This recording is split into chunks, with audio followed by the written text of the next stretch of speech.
I feel numb in this kingdom.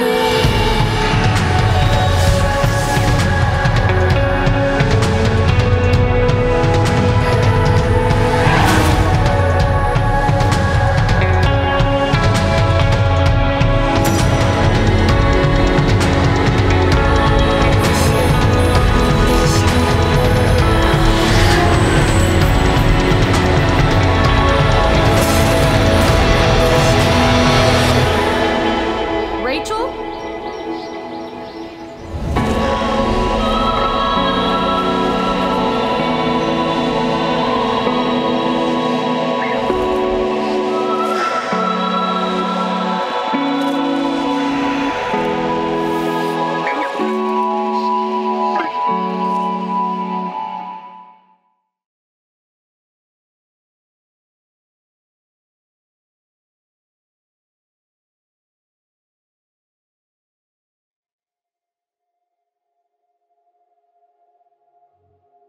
My first thought with Life is Strange was just how kind of lovingly crafted the world was. It just felt like it had a lot of care put into it. The one thing that I remember taking away was the people who worked on that game loved that game.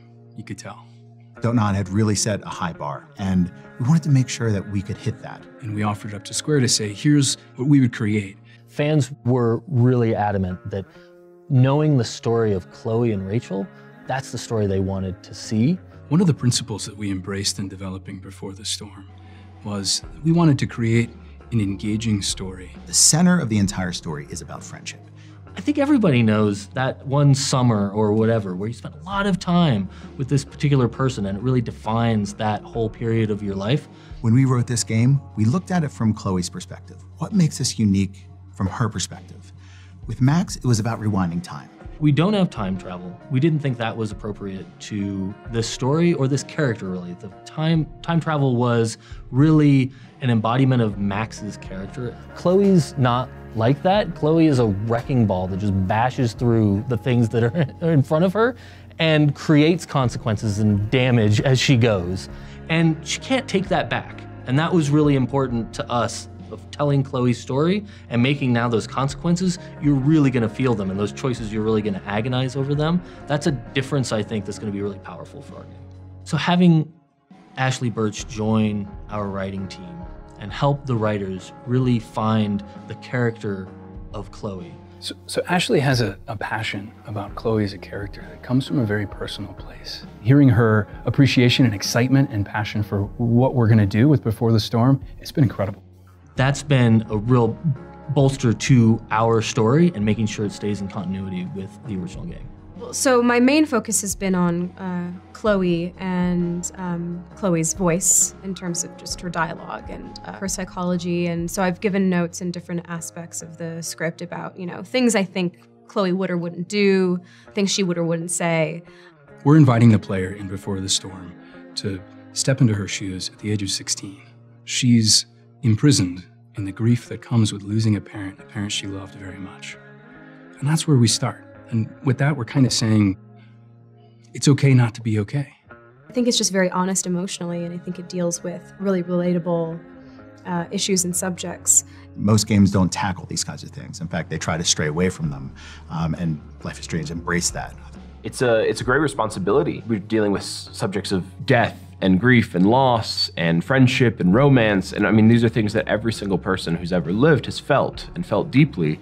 And so to just kind of be frivolous with that would be irresponsible. Several years ago, we looked across the market and said, we want to create emotional stories and characters that connect with people. Life is Strange is the perfect culmination of everything that we wanted to do. We realized we needed to attract really talented people. But once we had the really talented people, we needed to remove all the technical barriers that would get in their way. And so we needed to build a technical platform that would allow these creators the freedom to go create something amazing. And so we focused for the first several years on a technical platform that we call StoryForge. So the StoryForge tools let us really create performances, and that's what that's all about. It starts with our script writing tool that lets you write like a regular screenplay, but with branches and choices and all of our gameplay elements built into that script. That then becomes essentially a big timeline that we can then place characters into a scene and say at this moment when they say this line and they give this emotional performance, and we can dial up the sadness or dial down the anger. The journey to partner with Square has been absolutely amazing. They saw our passion for the franchise, and they saw our technical capabilities. Fans love these characters. They love this environment. They love the relationships, and we just want to bring you more of that. I think if we love what we're working on, fans are going to love it too. This is a prequel that's being written by fans of the first game. And so that to me was like a huge relief. It was a big, like, okay, this is in good hands, you know? These are people that really care about this game and want to do a good job because they love the first game.